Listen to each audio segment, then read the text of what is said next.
Eu creio que o Senhor está nesse lugar, amém? Eu orei por vocês hoje. E eu muito me alegro por esse grupo, por esses irmãos e irmãs que estão participando conosco nesse segundo semestre. Nós entendemos de Deus, esse ministério aqui é ministério de homens, mas o homem tem mulher, tem filhos, tem pai, tem mãe, tem emprego. Então nós procuramos olhar o homem em todas as dimensões da sua existência. Por isso que algumas vezes a gente abre para as mulheres também participarem, para que elas sejam ministradas junto com seus maridos.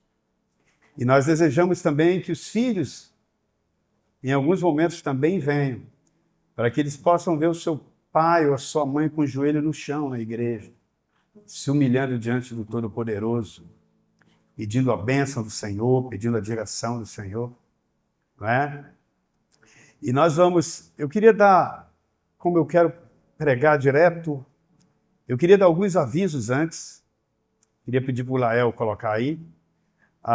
Nós vamos, na próxima terça-feira, não vai ter Amigos de Fé aqui, porque ele vai ser transferido para quarta-feira lá. Estão ligados ou não? Então, nós vamos transferir o nosso encontro de terça, dia 12, para quarta, dia 13, lá no templo. Por que isso, pastor? Não é toda terça sim, mas nós estamos comemorando, celebrando 41 anos da Igreja Batista União. Então, excepcionalmente, nosso encontro de terça vai ser na quarta, porque nós vamos estar conduzindo o culto dessa quarta-feira. E nós vamos estar falando sobre esse tema aqui, ó, o poder transformador do Evangelho. O tema geral da igreja é um presente de Deus, né? 41 anos, um presente de Deus. Mas nós entendemos que nós temos sido presenteados por Deus com o próprio Evangelho dele, que tem transformado muitas vidas. Então vai ser uma noite especial, nós vamos ter vários testemunhos, alguns gravados, alguns presencial, um momento de louvor especial com a nossa banda. Nós até aumentamos o salário deles essa semana, né, Charles? Né? Para eles cantarem.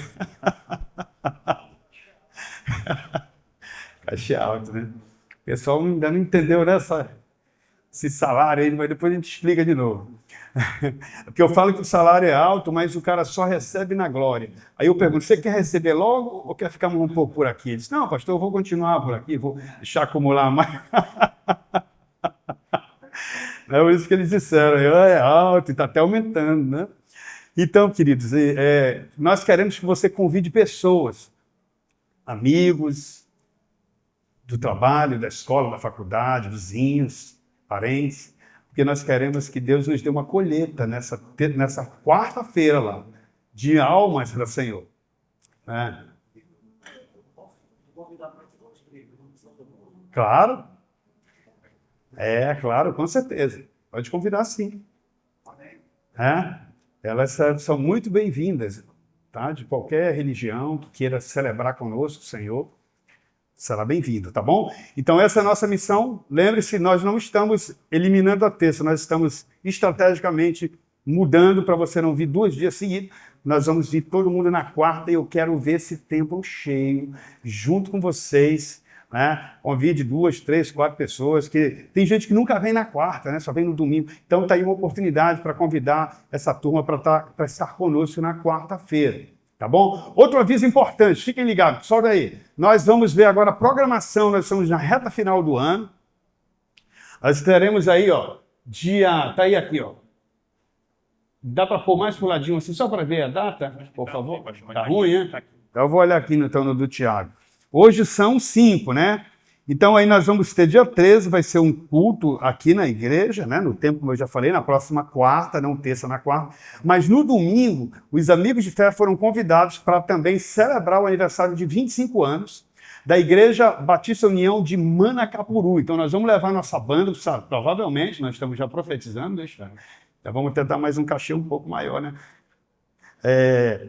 E nós vamos sair daqui da igreja por volta de 5h30, quem quiser ir, para ir lá para o Manacapuru. Vocês vão conhecer uma igreja lá muito bem estruturada, com ar-condicionado.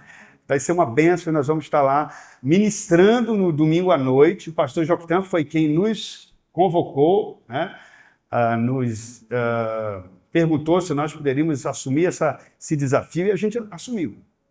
Então, vocês estão convidados, a gente vai deixar de estar aqui na nossa igreja, mas estaremos lá na União, que também é, na União de Manacapuru, que também é uma igreja nossa, tá bom? E aí, na terça-feira seguinte, nós vamos ter uma outra alteração. Eu vou avisar no dia lá do culto essa. E aí, na terça que vem, nós vamos ter o encontro dos empreendedores do REC, e em seguida, na terça seguinte, nós vamos ter o último encontro do ano, que vai ser com os sêniores, né, com pessoas acima de 50 anos, mas nesse momento está aberto para todo mundo. E aí, no dia 10, nós vamos ter o último encontro, que é o jantar de encerramento de toda a programação nossa de 2024. É um jantar que a gente faz aqui nesse auditório, muito legal, muito dinâmico e com uma comida muito boa, um valor muito acessível, porque você vai pagar R$45, vai ter tudo. O jantar, a sobremesa, que mais vai ter? Bebida, né? Vai ter premiação, talvez vai ter um sorteio de um carro aí. Nós estamos aí vendo, parece que a pessoa finalmente vai assinar a doação, um Renegade vermelho, que está ali na frente. Não, vai entregar quitado, eu ouvi dizer. Está com 100 prestações atrasadas. Então eu falo, mas não é verdade não, isso é brincadeira. Oi, não. Pode sim. Se tiver o doador, nós estamos aqui para fazer o sorteio. Tá bom, gente? Então são esses os avisos. Lembrando que dia 21, né? Dia 21 tem a comunhão do futebol, né? Quinta-feira, dia 21 também, se você vai participar conosco, vai ser a última do ano, lá no condomínio Passeio das Águas, um lugar muito legal, muito agradável. Vai ser bênção você estar lá conosco. Legal? Então vamos agora nos concentrar para a ministração da palavra. Charles, cadê o Charles?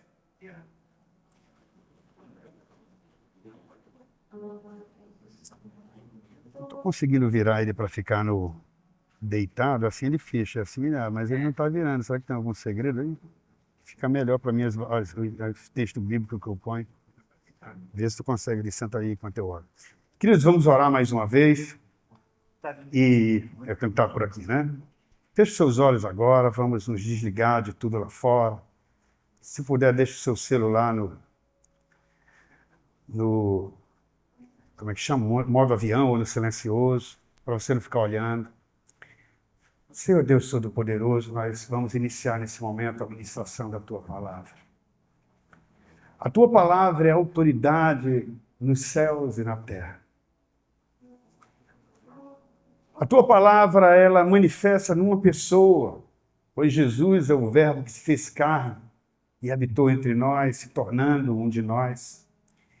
E eu estou aqui, Senhor Deus, humilhado diante de Ti, para dizer que eu não sou nada sem o Senhor, que eu preciso nessa hora da Tua unção, da sabedoria que vem do alto, do discernimento, da intrepidez, da palavra de sabedoria, da palavra de conhecimento que vem do Senhor.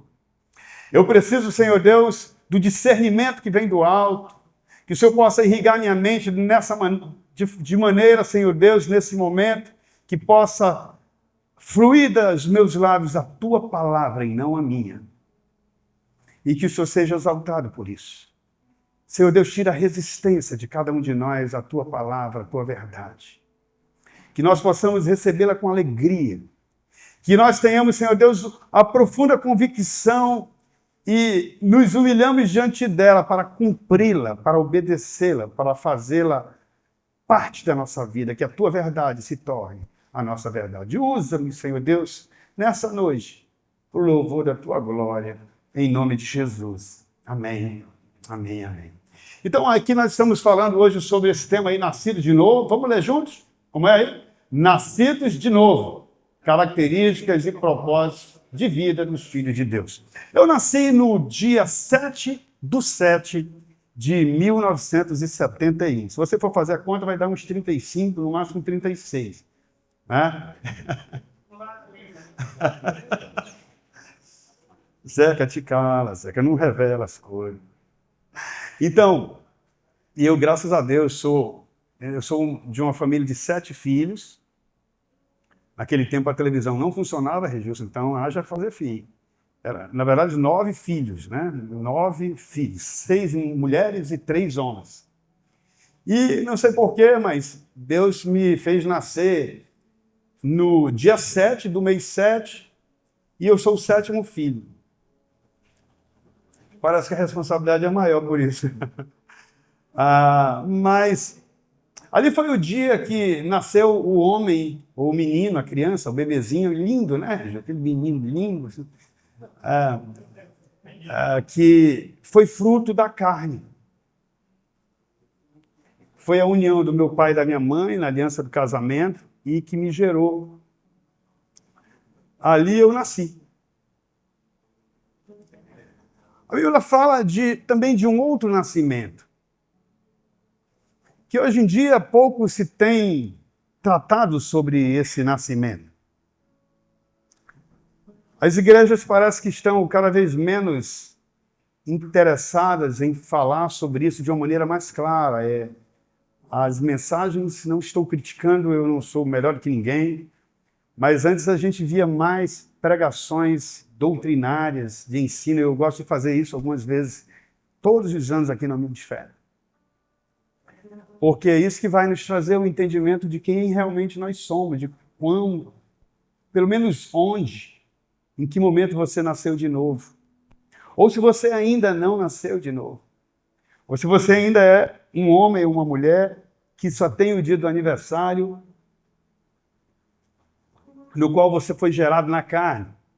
E eu quero ler 2 textos bíblicos que estão lá em João, Evangelho de João, capítulo 1 e versículo 12 e 13, que Jesus diz assim: mas a todos que creram nele, se referindo a Jesus, e o aceitaram, ele deu o direito de se tornarem filhos de Deus.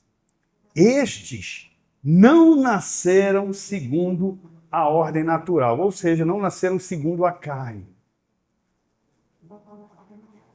nem como resultado da paixão ou da vontade humana, mas nasceram de Deus. No capítulo 3 do mesmo livro, 3, versículos 6 e 7, ele diz assim: os seres humanos podem gerar apenas vida humana, mas o Espírito dá à luz vida espiritual. Portanto, não se surpreenda quando eu digo, é necessário nascer de novo. O vento sopra onde quer, assim como você ouve o vento, mas não é capaz de dizer de onde ele vem, nem para onde ele vai, também é incapaz de explicar como as pessoas nascem no Espírito.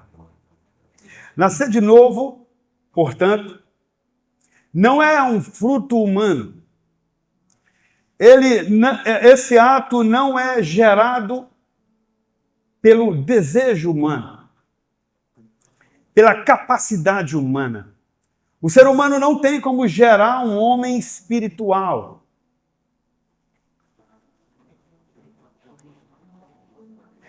E Jesus explica no capítulo 3, você vai ver que Jesus se encontra com Nicodemos, aquela história bem conhecida daquele mestre da lei, que foi à noite, às escondidas, se encontrar com Jesus, porque ele não queria que ninguém soubesse que ele estava indo falar com o mestre. Incrivelmente, muitos de nós também não gostamos de que outras pessoas nos vejam como parecidos com o mestre, especialmente que nós carregamos uma Bíblia que simboliza, de um certo modo, que nós somos cristãos, que nós somos evangélicos, como nós costumamos dizer. Então, Nicodemos foi ali escondido falar com Jesus porque ele tinha algumas dúvidas. Ele queria ser um novo homem, mas não sabia como. Tem alguém que quer ser uma nova pessoa aqui? Que, cara, eu queria nascer de novo. Isso é possível. Isso é possível. Quando Jesus falou isso com Nicodemos, ele disse: Senhor, desculpa, mas eu não entendo. Se fosse aqui em Manaus, ele disse: desculpa a minha leseira, né, ou a minha ignorância, mas como que um homem, sendo velho, poderia voltar de novo ao ventre da sua mãe para nascer de novo? É impossível isso. E aí Jesus começa a explicar para ele, e ele conclui dizendo que os seres humanos só podem gerar vida humana. Isso é muito, muito significativo, porque é o divisor de águas, é o cerne da compreensão do que é esse novo homem nascido de novo. Quando Jesus ensina que não é o homem o pastor, significa que não é o pastor que faz alguém nascer de novo. Estão ligados? Não é o seu pai ou a sua mãe que são crentes desde que você nasceu. Estão ligados também nisso? E não é nenhum movimento religioso que vai poder fazer você nascer de novo. Só há uma possibilidade de você nascer de novo se o vento do Espírito soprar na sua vida. E lhe levar à compreensão de que você é um pecador. E de que os pecadores estão condenados. Eles nasceram em pecados. Foi por isso que Jesus veio. Para que o justo morresse pelos pecadores. E assim ele justificasse aqueles que creem nele. Então, jamais qualquer um de nós poderá chegar ao céu se não nascer da água e do Espírito. A água simboliza a palavra de Deus. E o Espírito é o próprio Deus que habita em nós. Olha, dentro de você é um Espírito, mas esse Espírito está morto por causa do pecado. Paulo fala que ele nos tirou, nos libertou, nos tirando dos nossos delitos e pecados. Nós estávamos mortos espiritualmente. Nós não tínhamos sensibilidade nenhuma para as coisas de Deus. Mas no momento em que nós ouvimos a palavra de Deus, e ele diz assim, que o Espírito da luz, ele dá luz. E essa luz ilumina as trevas que há nas nossas vidas. Eu nasci no lar cristão. Desde pequenininho eu fui instruído na palavra de Deus. Mas sabe de uma coisa? Isso foi muito bom. Mas aquilo não me tornou um cristão. Eu lembro que minha mãe ficou viúva muito nova, eu tinha 4 anos. Não, tinha 6 para 7 anos. Eles se separaram, eu tinha 4 anos, então eu não tive muito convívio com o pai. Minha mãe é uma mulher muito fiel ao Senhor, ela era uma católica devota, ela ainda está viva, né? 85 anos vai fazer. Ela era tão devota que se ela cometesse algum pecado e fosse lá com o padre se confessar, e ele dissesse para ela, minha filha, faça 20 Ave Marias, ela faria 40, só para garantir. Entende? Então ela se converteu e foi realmente muito comprometida com o Senhor. E ela ensinava a palavra de Deus para nós em casa. Todos os dias tinha o culto doméstico, que aqui nós chamamos de amigo de fé em casa, né? E todos os dias a gente estudava uma passagem bíblica, um salmo, e só parava quando nós memorizássemos aquela palavra. Tem gente que não gosta de repetição, né? Mas a repetição é o único meio que Deus nos deu para aprender. Então ali eu memorizei muitos versículos, eu tenho acho que uns 600 versículos decorados, a última vez que eu somei. Era fruto desses encontros. Mas não se assuste, isso não me tornou um cristão. Eu cresci na igreja, ia de manhã e à noite para os cultos. Aquele menino pequenininho, loiro, lindo, charmoso, né, Regina? Lá no culto. Participava de todos os encontros. Mas aquilo não me tornava um cristão. Eu cresci e aí eu sempre tive essa linha de liderança. E como adolescente eu criei 2 grupos de louvor. Meu primeiro ministério foi de louvor. E um dos grupos se chamava Deus é Amor. Era de adolescência. Não faz muito tempo isso, né? Pela minha idade dá para perceber isso. E depois nós fizemos um outro que se chamava Grupo ID. Então, a coisa mais maravilhosa era quando era aniversário de fundação do grupo, que aí a igreja permitia que a gente fizesse um culto, era muito louvor, cantava. Mas, gente, isso não faz de mim um cristão. Eu estava lá no meio, crescendo no meio do povo de Deus, mas no fundo, na verdade, eu não era um cristão. Daqui a pouco eu vou contar para vocês quando foi que eu me tornei um cristão. Porque a palavra cristão, com o passar do tempo, ela sofreu muitas mutações. Isso maculou o verdadeiro significado. Muitas pessoas hoje se autodenominam cristãs. Tem cristão não praticante. Você já viu isso? Cristão não praticante. Tem. Antes era só católico, agora tem cristão não praticante. Agora já tem algum tempo isso, né? Mas há pessoas que passam a conviver no dia a dia da igreja, das programações da igreja, e de repente elas desenvolvem um vocabulário característico. Elas dizem amém, né? Legal? Amém, aleluia. O que mais? Oi? Glória a Deus, elas dizem glória a Deus, ela até abençoa as pessoas, né? E na verdade elas parecem muito com o cristão, mas muitas das pessoas não tiveram uma verdadeira experiência com Deus, que mudou o modo dela de entender o que é o cristianismo.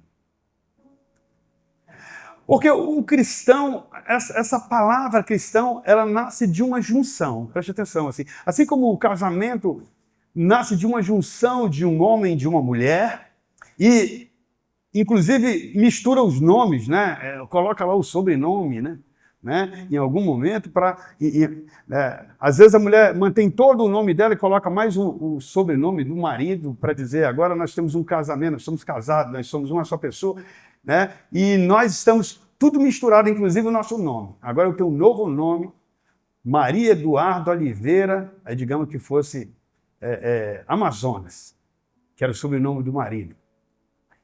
Então ali ela faz uma aliança com aquele marido e segue, até que a morte se separe, conforme a Bíblia diz. Nem todos estão nessa linha, mas deveria ser essa linha. Né?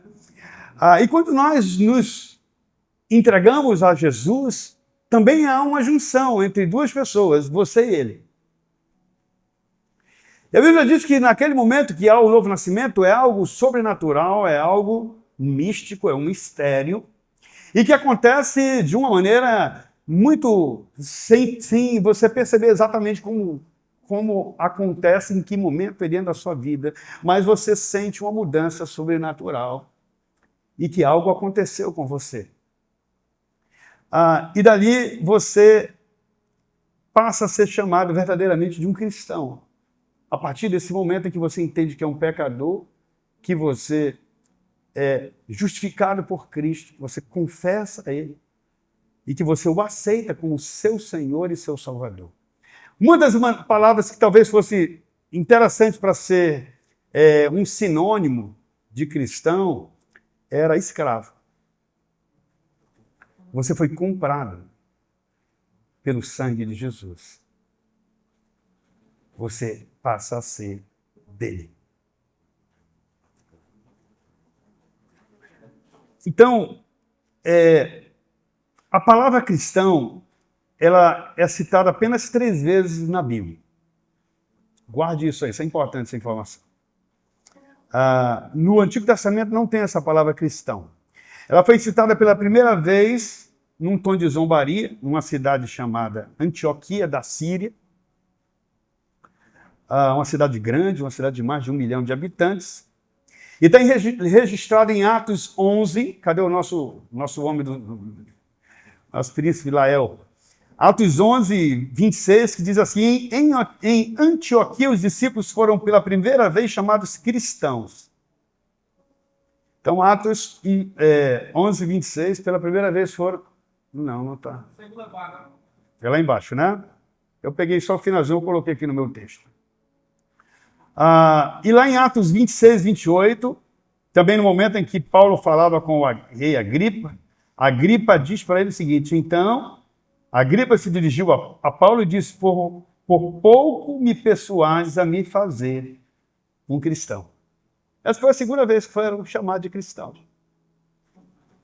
E a terceira vez foi lá em 1 Pedro 4,16, quando Pedro disse: mas se sofrer como cristão, não se envergonhe disso, antes glorifique a Deus com esse nome. Então, o cristão tem a ver com pequenos cristos, com seguidores de Cristo que estavam dispostos a sofrerem por ele, inclusive até a morte. Pois Cristo demonstrou primeiro que ele sofreria por aqueles discípulos, pelos apóstolos, por todos os seus seguidores e pelo mundo inteiro até a morte. E ele disse: eu lhes dei exemplo.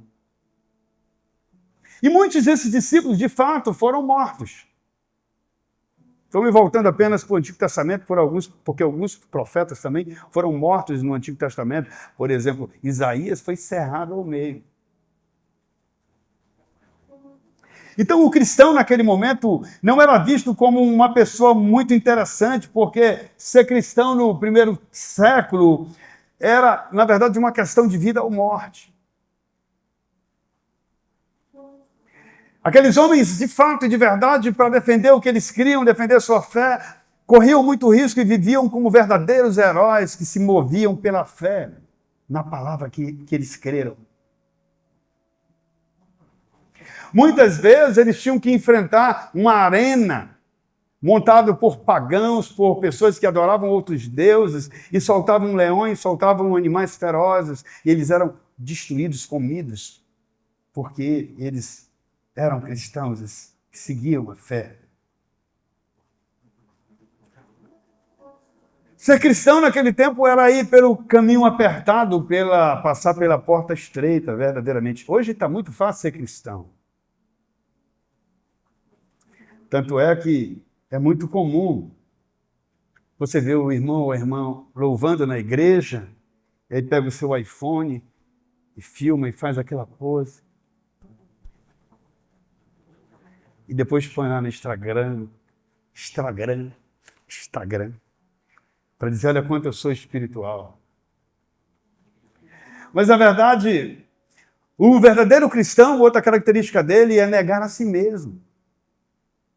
Tomar a cruz e seguir Jesus. Por isso que Paulo disse que o justo viveria pela fé, viveria pelo que crê. Então, o que é ser cristão, pastor? Ainda não entendi direito. Então, eu vou falar 3 pontos do que é ser um cristão. Primeiro ponto, o cristão ele precisa unir-se a Cristo.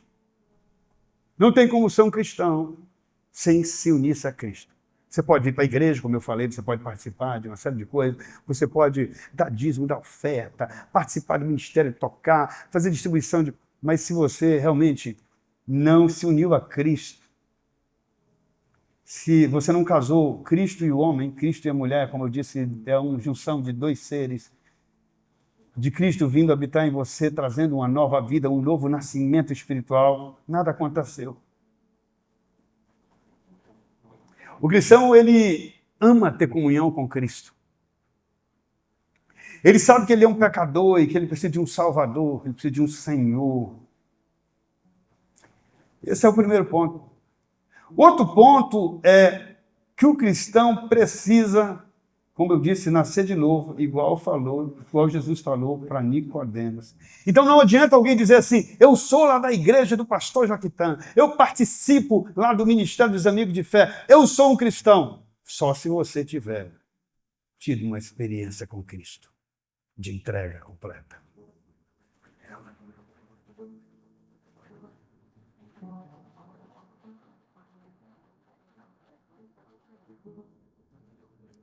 Há pessoas que pensam que Cristo veio só para os gentios, ou seja, os judeus não vão ser alcançados. Isso também não é verdade. O Senhor Jesus, ele morreu por toda a humanidade. todo aquele que crê tem a vida eterna. João 3,16, quem sabe? Quem sabe? Cadê o microfone? Quem vai falar? Porque Deus, quem quer falar? Fala aí, dá para alguém falar, sabe falar? Dá o Regilson ali. Fala bem bonito aí, Regilson. João 3,16 diz, porque Deus amou o mundo de tal maneira que deu o seu Filho unigênito para que todo aquele que nele crê não pereça, mas tenha a vida eterna. Amém. Veja que Deus deu o seu único Filho. Unigênito é o mesmo que único. E quando ele concluiu a obra dele, ele deixou de ser o Filho único e se tornou o primogênito. Por que primogênito, pastor? Porque ele passa a ser o primeiro dentre muitos irmãos. Porque através dele, nós nos tornamos o quê? Filhos de Deus, ele acabou de citar. E aí Jesus não é mais o unigênito, ele é o primogênito. O primeiro de todos. Chegou me arrepio. O padrão a ser seguido. O padrão a ser obedecido. Por isso que eu digo, amados, que nós precisamos retomar realmente o conceito do que é um cristão. Um cristão tem um propósito de vida diferente dos outros. O cristão tem características de vida diferente dos outros. Antes eu costumava dizer que o cristão tem um estilo de vida diferente. Não é estilo nada. E tem muitos cristãos, entre aspas, que separam o que é ser cristão e ter uma vida secular. Eu acabei com isso na minha vida faz décadas. O cristão não é cristão, não tem vida secular, não. Onde ele vai, ele é um cristão. Onde ele vai, ele manifesta a presença de Deus. Eu não quero aqui me aparecer para ninguém, porque eu não preciso disso, e eu sempre dou a honra e a glória ao meu Deus. Eu não sou absolutamente nada. Mas eu já tive muitas manifestações na minha vida de eu chegar em um lugar e as pessoas perceberem que chegou um filho de Deus, sem que eu falasse nada. Meu filho é especial, vocês sabem, o Mateus. E ele está com muita dificuldade para andar, está numa crise difícil, ele tem 20 anos, já é um homão, alguns aqui conhecem, é uma bênção, uma graça. E um dia eu tive que ir para a escola dele para tentar ajudá-lo a andar. Lá tem uma piscina que eles fazem atividades, são várias crianças especiais, e a piscina faz parte dessa atividade. Então eu entrei naquela piscina com os garotos, já tem os grandes, tipo o Mateus de 20 anos, mas com mentalidade realmente infantil, e um deles que ficava me olhando bem assim, com a mãozinha na boca. Chegou uma hora que ele falou bem assim, tio, tu tem Deus, né? Eu não sei o que aquele menino viu, mas ele viu Deus aí. Mesmo sendo uma pessoa com deficiência mental. Porque onde você vai, Cristo entra contigo, amém? Eu fiquei impressionado com aquilo. Eu depois falei para minha esposa, ela disse, pois é, né? Isso foi só uma das experiências. Eu já tive experiência com pessoa de rua que vai até mim e disse que foi porque ele viu uma luz, uma presença do Senhor. Eu não sou melhor do que você, não. Você tem o mesmo espírito que eu. Infelizmente, nós estamos vivendo um tempo que as mensagens são pregadas não para que as pessoas se arrependam dos seus pecados, que reconheçam que se elas não se arrependerem, elas vão para o inferno. Pastor, que palavra dura, mas é a verdade. A decisão em vida não tem depois da morte, a Bíblia diz, segue-se para o juízo. Não é depois, não tem purgatório, na Bíblia não fala de purgatório. Inclusive eu estou com uma excelente Bíblia, me dá aquela Bíblia aí. A Bíblia TEB, que é uma das Bíblias católicas, traduzida por catedráticos, uma das melhores traduções. Eu já falei para vocês, né, que eu uso Bíblias católicas, são as minhas Bíblias de consulta, quando eu tenho dúvida em algum texto. E essa Bíblia é uma Bíblia que, além de ter os livros apócrifos, né, Mas as traduções são realmente muito, muito profundas. Eu uso bastante, não tem lugar aí nenhum no cânon bíblico que fala de purgatório. Não existe purgatório, só uma mentira. Jesus veio para salvar você quando você estiver vivo aqui. Então, muitas igrejas hoje usam a oração da salvação. Você quer se converter? Quer se converter? Quer? Então ora aqui comigo. Senhor, eu te aceito, eu te recebo, eu isso. Não tem aquela de, Senhor, eu sou um pecador. Eu não mereço nem que o Senhor ouça a minha voz, eu me arrependo dos meus pecados, eu fiz isso, eu me confesso diante de Ti. Eu quero que o Senhor, eu me rendo diante do Senhor para que eu seja aceito por Ti, pelo Teu amor. Não tem isso. Muitas igrejas, as igrejas estão lotadas. Não há, amado, salvação sem confissão. Então, os 3 pontos que eu falei, primeiro é unir-se a Cristo, depois é nascer de novo, e o terceiro é que você deve realmente aceitá-lo, não como seu Salvador. Porque muitos dizem assim, não, eu aceito a Cristo, eu já nasci de novo. E como é que funciona isso? Se ele não tem mudança nenhuma. Como é que uma pessoa diz que tem Cristo e não muda nada na vida dele? Lembram da história de Zaqueu? Aquilo ali foi uma mudança radical. Vocês lembram da mulher samaritana? Foi outra mudança radical. Maria Madalena, que tinha 7 demônios, foi liberta e se tornou uma grande evangelista. Quando Jesus entra na sua vida, eu vou te falar uma coisa, tu nasce de novo mesmo. Você se envergonha de chamar palavrão. Você se envergonha de ficar olhando mulher na rua. Você sabe que agora tem um Deus que está contigo, que você não pode decepcioná-lo, que ele te livrou da morte eterna. Eu quero fazer agora algumas advertências muito importantes para vocês, bem rápido, sobre a questão da religiosidade. A religiosidade, há muito tempo, invadiu as igrejas. Uma vez, tem uns 20 anos atrás, isso. Eu fazia algumas séries aqui na igreja, meio doido. Deus me dá umas missões meio... Eu acho que tem no mínimo uns 15 anos, deve ter mais que isso. Não sei se alguém participou aqui, nós fizemos um seminário chamado Rompendo o Limite da Religiosidade. Ficou até hoje na minha memória. E nós fizemos um dia todo aqui na igreja falando, tinha vários preletores, eu era um deles hoje, falando sobre religiosidade. Porque as pessoas estão achando que Deus, que se compra Deus. Então elas afirmam que creem em Deus, que creem na Bíblia, mas na verdade elas não são cristãs. Elas não têm característica de cristãs. Elas vivem em um certo nível de fé, porque todos vocês vieram ao mundo com fé. Você tem uma medida de fé. Sabe por quê? Porque sem fé não há salvação. Então todo ser humano nasceu com uma medida de fé, mínima que seja. A fé pode ser aumentada, pode ser desenvolvida. Há pessoas que quando creem no Senhor, eu já falei aqui sobre isso, né? Naquela série Dons, que elas recebem o dom da fé. Pessoas que têm uma capacidade de crer muito mais que outras. Mas todos nós já sabemos uma medida de fé.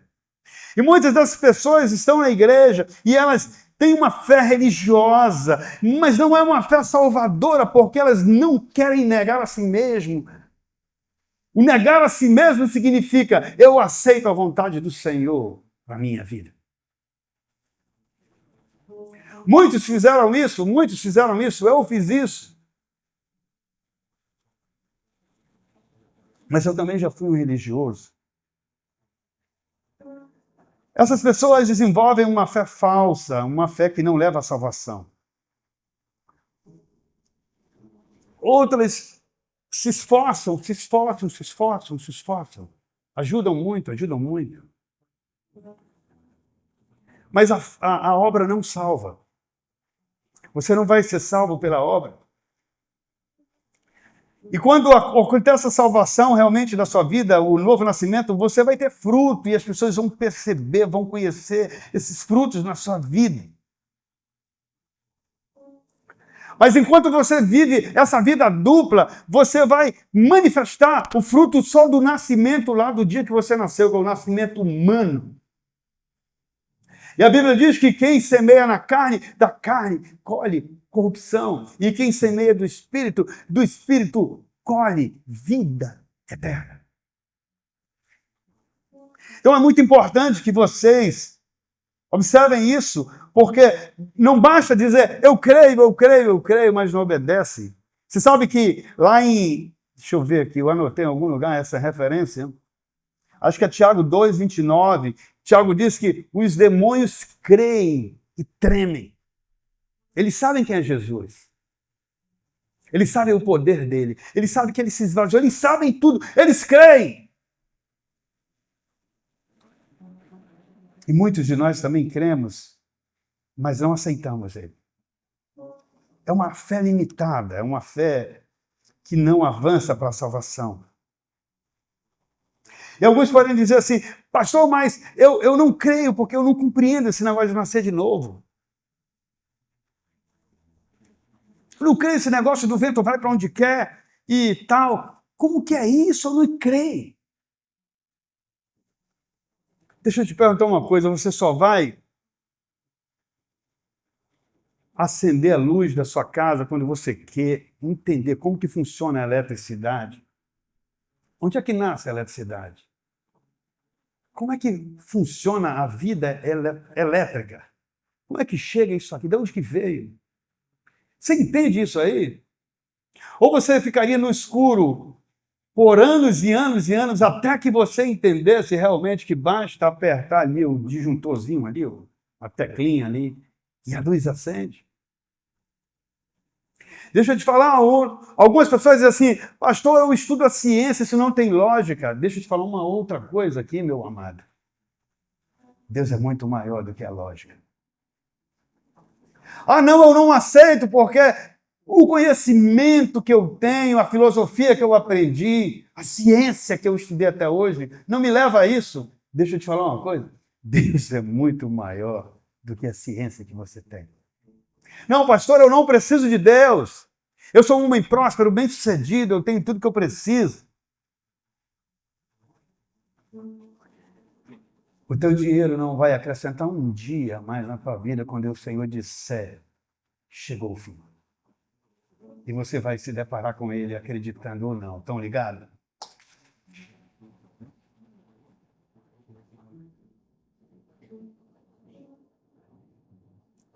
Tem tantas coisas que podem explicar o inexplicável que você vive a vida toda. Você joga um carocinho, umas sementes de melancia, de mamão, de abóbora num solo e você não faz nada, daqui a pouco começa a germinar, nasce. Uma sementinha. Aí quando você abre aquela fruta, tem dezenas, centenas. Eu nunca contei quantas sementinhas tem dentro de um mamão ou dentro de uma melancia. Como é que acontece isso? Como é? Fala aí para mim, como é? Você sabe como é que funciona isso? Então não come melancia, porque você não entendeu ainda. Tem coisas que você tem que se mover de fato pela fé e que você vai entender ao longo do caminho. Porque se você não entregar sua vida a Jesus, você vai, infelizmente, ficar eternamente sem conhecê-lo. O próprio Evangelho é um mistério. É um mistério. A união de Cristo e a igreja é um mistério. Mas nós vemos muitos religiosos dentro da igreja. Eu era um desses. Deus me deu a oportunidade de crescer profissionalmente, de ganhar bem, de chegar executivo de empresa. Eu vim de uma família muito humilde, então eu queria ganhar dinheiro. E eu fiz algumas metas para a minha vida e eu alcancei todas elas. Todas elas. nos estudos. Eu terminei o meu segundo grau, naquela época era segundo grau para mais jovem, né? Depois que eu casei, eu não gostava de estudar. Quer dizer, eu gostava de estudar o que eu quisesse estudar. Mas depois eu resolvi fazer tudo de dois. Eu fiz 2 segundo grau, eu fiz faculdade, 2 faculdades. E comecei a me desenvolver. Mas aquilo ali me desviou um pouco do caminho do Senhor. Mas eu não saí da igreja. Graças a Deus, por um lado. Então, lá fora, eu vivia uma vida que não era de um cristão verdadeiro.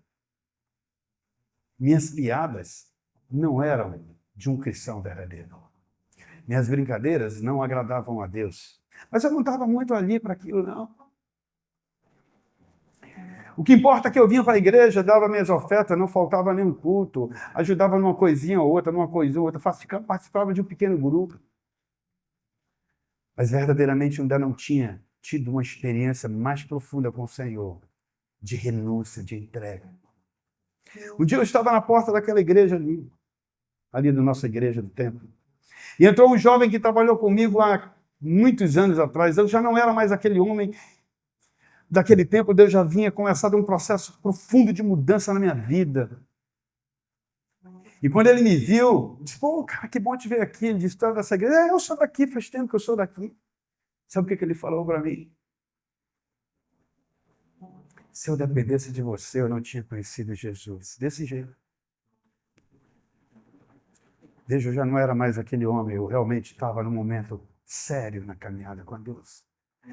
Mas aquilo foi muito forte na minha vida. Eu digo: Senhor, me perdoa, porque quantos desses eu não dei um bom testemunho e achava que eu era um cristão genuíno. Eu não diria que eu não era um salvo. Eu não diria que eu não era um salvo, porque Deus não te dá a salvação e tira no outro dia. Mas eu não era um testemunho cristão. E aquilo foi muito forte para mim. Eu comecei a entender que eu tinha cada vez mais me voltar para Ele. Ele deveria ser a minha maior ambição, não mais os negócios. Ele deveria ser a minha única fonte e não uma das fontes. Isso me mexeu com a religiosidade ainda mais. E eu não me importo muito com o que estão pensando. Sabe por quê? Eu fico pensando: o que o pai está pensando de mim? E eu pergunto para ele: pai, tem alguma coisa que não está te agradando em mim hoje? Então, fique atento para você não ser um homem religioso, nem uma mulher religiosa.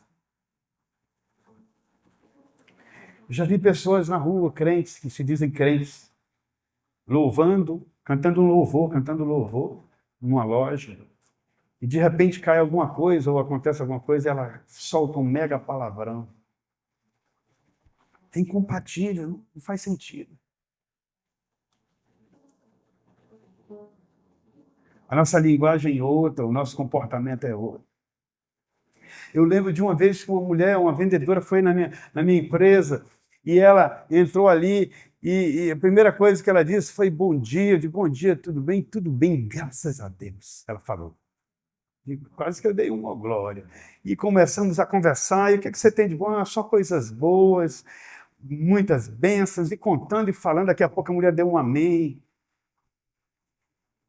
E eu digo: meu Deus, eu vou ter que perguntar. Aí eu falei para ela: a irmã é de qual igreja? Ela disse: na verdade eu sou católico, mas tem algum tempo que eu não vou. De vez em quando eu vou para a missa. Mas ela tinha toda a linguagem, todo o trejeito de um cristão, mas ela não era um cristão. E você, como que é a sua? Dá para perceber quem você é? Que você é um homem de Deus, uma mulher de Deus. E o que o cristão não é? Veja que João 1,13 diz: os quais não nasceram do sangue, nem da vontade da carne, nem da vontade do homem, mas de Deus. Portanto, quem gera o cristão é quem? Apenas Deus gera o cristão. Como eu disse, eu vou só repetir. O que não te torna um cristão? Você nascer num lar cristão. Você fazer boas obras não te torna um cristão. Você participar dos sacramentos na igreja, do batismo, da ceia do Senhor, também não te torna um cristão.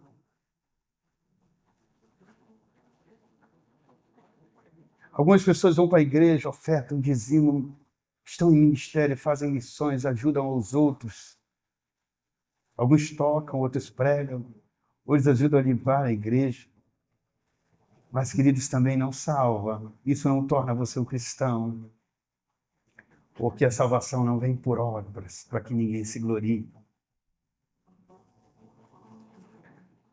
Especialmente tem gente que acha que nascer num lar cristão já deu meio passo para ele.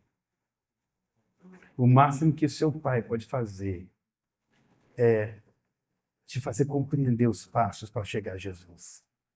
Mas é ele que vai nascer dentro de você na hora que você tiver o convite e aceitar. É como fala lá em Apocalipse, é como se ele batesse na porta pedindo para entrar.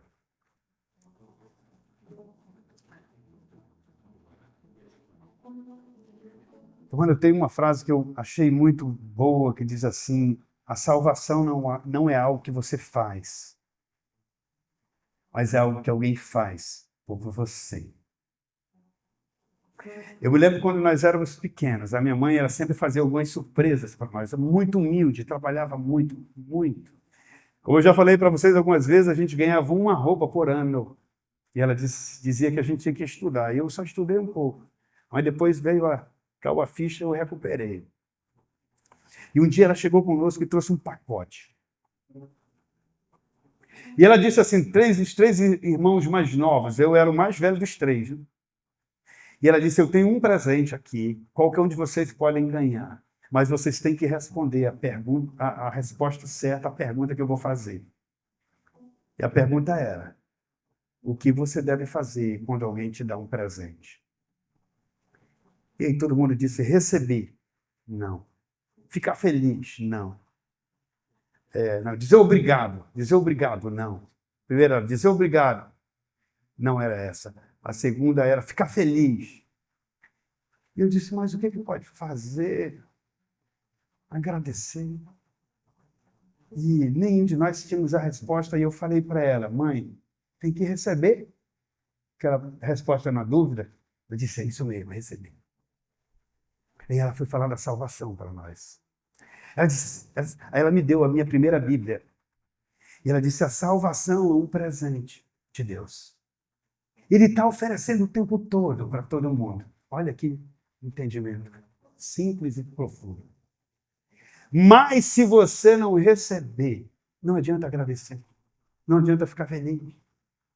Não tem como.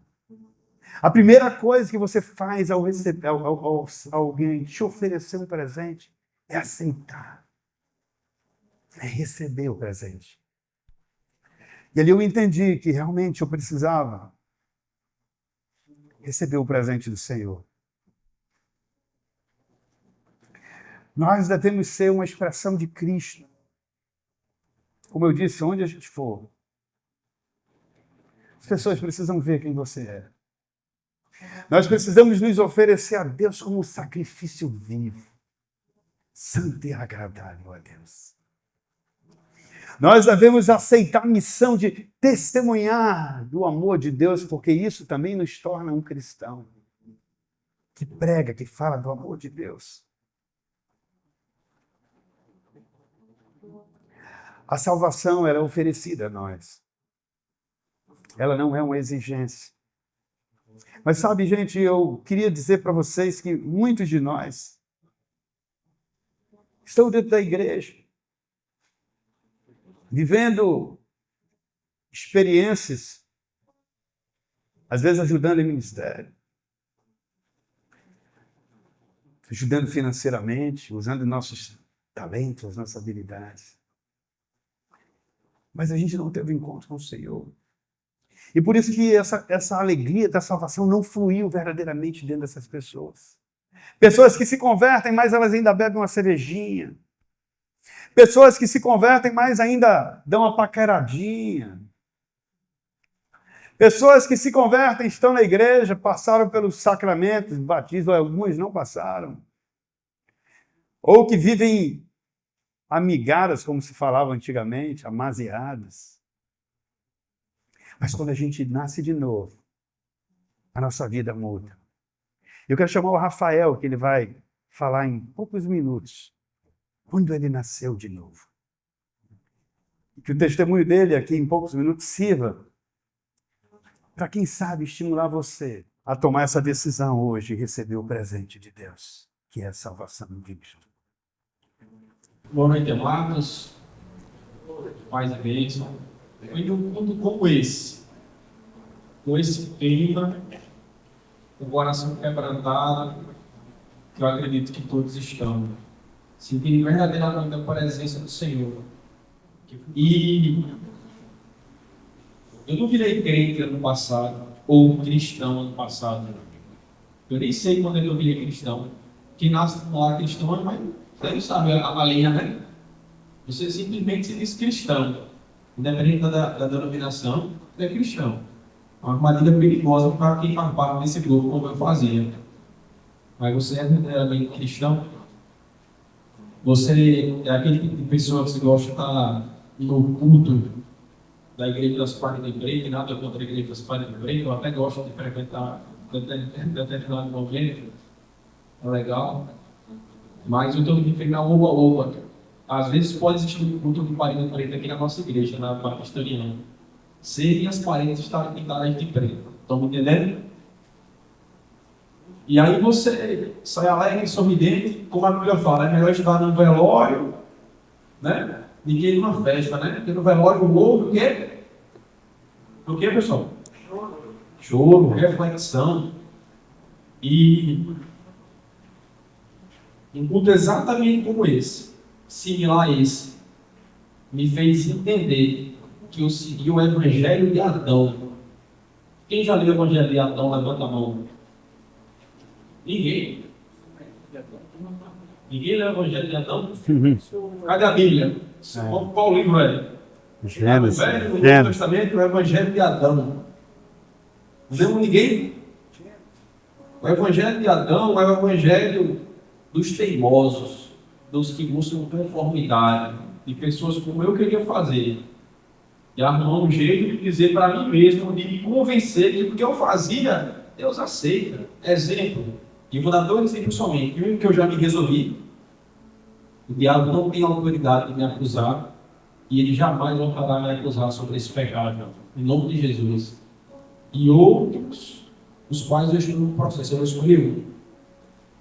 Está indicado para não ser louco. Então, eu vivi uma vida de fornicação. E eu dizia, sabe o que para mim mesmo? Rapaz, eu amo a minha esposa me ama. Nós temos uma filha, está ali, 4 anos de idade, vai fazer 5 agora, 18 de novembro. Fruto do amor da gente, puro, genuíno, nunca traí minha esposa, esperando também que nunca tenha sido traído. Não é que existe pecado nisso? Existe desobediência. Tomei a decisão, fui para se posicionar, não dá para saber se eu vou estar vivo amanhã, final do ano que vem, não dá para deixar para os cabelos ficarem todos brancos, né? E esse ano, no mesmo ano, nós estamos celebrando no casamento, alguns amigos aqui estavam presentes, e eu me casei, eu me batizei novamente, eu dei um sim ao Senhor, eu disse, eu quero ser uma criatura nova, eu quero renascer, eu quero voltar lá para o ventre espiritualmente. E ser regenerado. Novo, Pai. E ele fez. Eu ainda não consigo enxergar o corpo, mas eu estou vivendo o processo.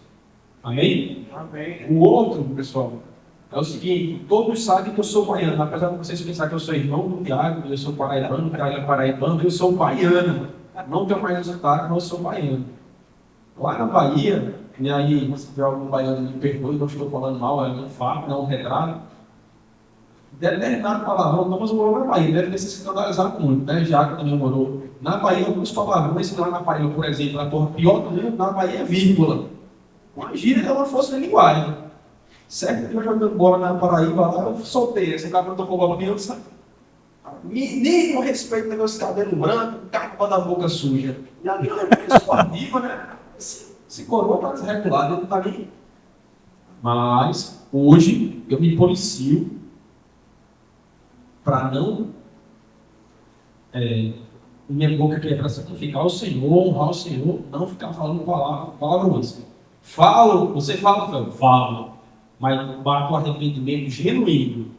Pai, eu não te decepcionei, eu não estou te desagradando. Me ajuda, me fortalece, me disciplina. E essa força, pessoal, o pastor também já falou aqui outras vezes, como você se abastecer disso. Né? A gente está até vendo agora a questão lá das solas. Quem está fazendo lá? Estamos fazendo. Nas solas. E aí, justamente, isso eu queria amarrar aqui no final. A vida devocional, a comunidade espiritual aqui com vocês, buscar ser uma pessoa melhor, em busca da minha salvação, mas não somente para a minha salvação, mas para influenciar positivamente a minha geração, a minha filha, minha esposa, minha mãe, vocês, me faz todo dia acordar e querer ser uma pessoa melhor. Não de aparência, mas genuinamente melhor. E estou disposto a viver esse processo.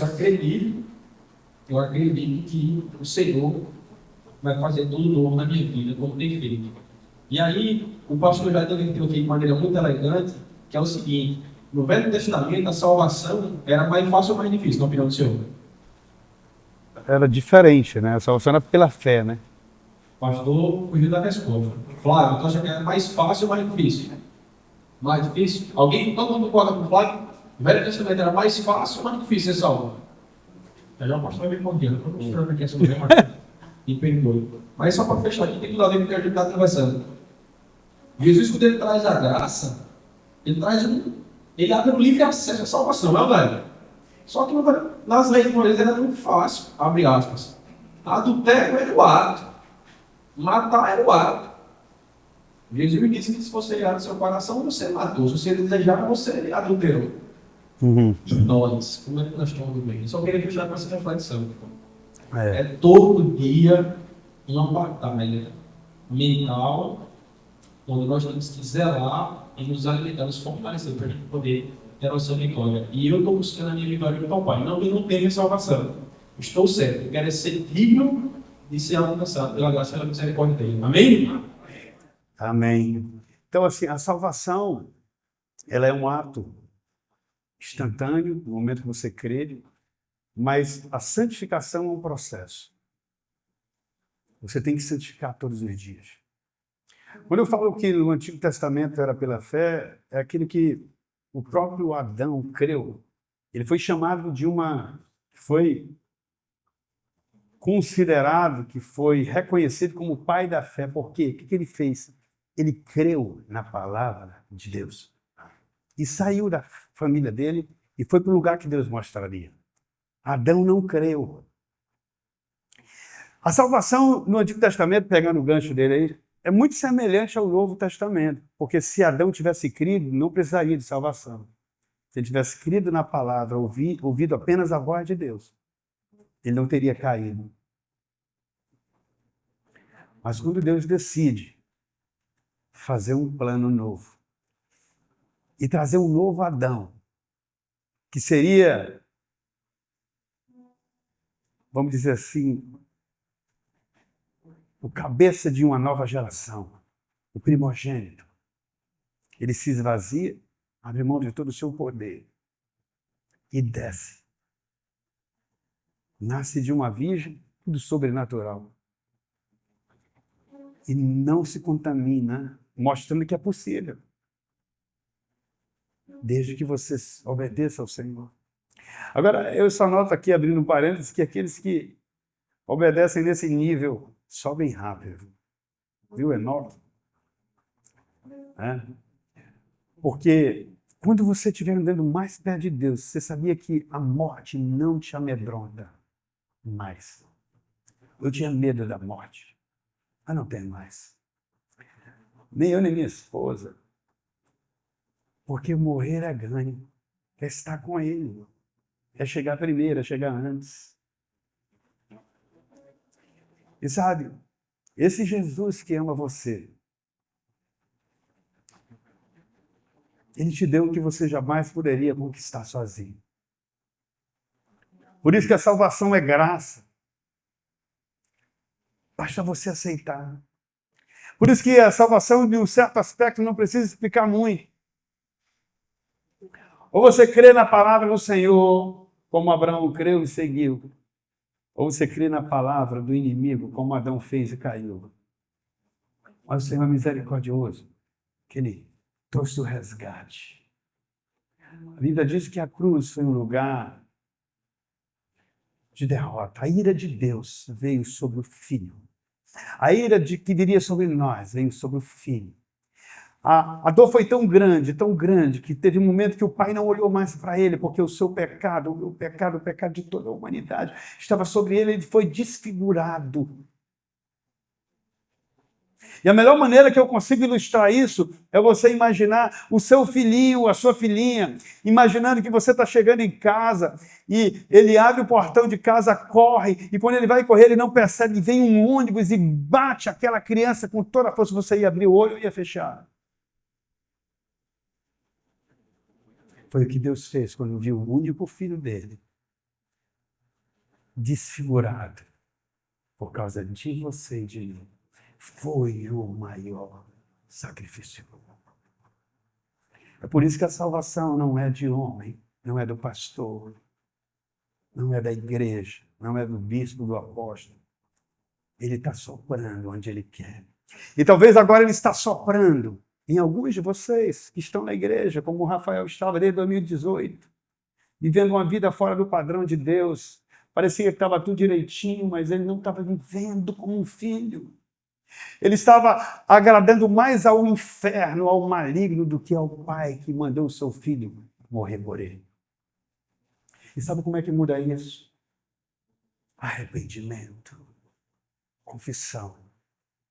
Reconheça que você é um pecador e que você precisa dele.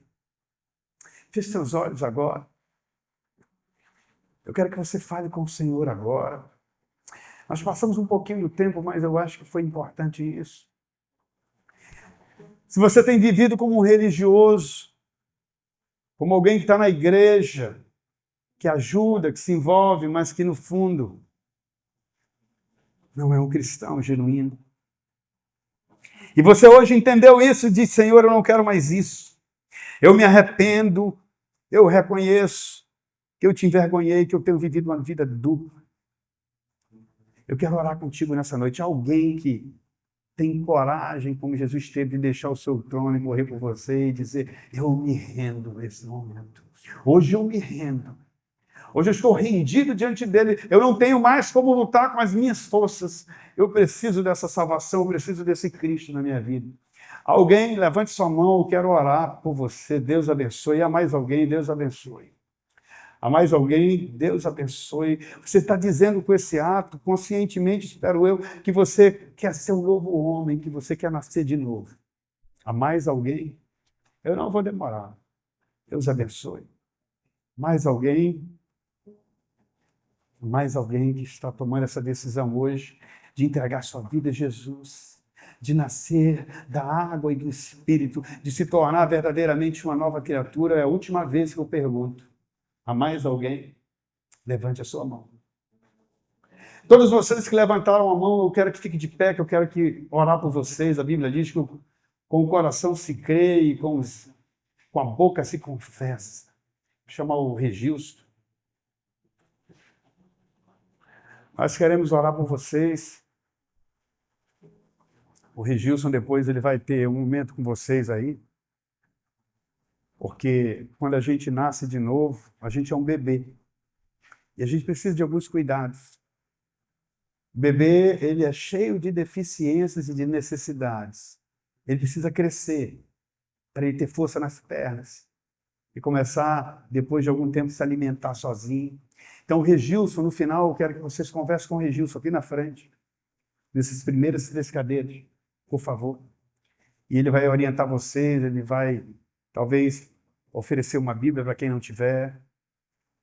Nós vamos orar pela vida de vocês. Senhor Deus Todo-Poderoso, abençoe a vida do meu irmão aqui, o brother, Senhor. que tem frequentado a igreja do Senhor, mas hoje ele está aqui de pé, confessando a Ti como o Senhor de sua vida. Guarda ele do maligno, limpa a sua mente. Limpa, Senhor Deus, os seus passos, que ele ande na Tua presença, de um modo perfeito, e onde ele for, que o Senhor esteja com ele. Você também com o nosso irmão aqui desse lado, o Rui, que estão tomando essa decisão hoje, guarda-os do maligno, que eles andem na Tua presença, e sejam perfeitos, sejam filhos que representem a Ti como pequenos cristos, onde quer que eles vivam, e que a vida deles seja por louvor da Tua glória. Senhor, eu oro também por cada um dos demais que aqui estão, que ouviram essa palavra, que ela seja escrita nas suas mentes e corações, e que eles entendam que são Teus, que eles foram comprados por um alto preço, e que eles se tornaram Teus filhos e devem viver por louvor da Tua glória. Assim os abençoo, em nome de Jesus. Amém e amém. Nós podemos aplaudir o Senhor?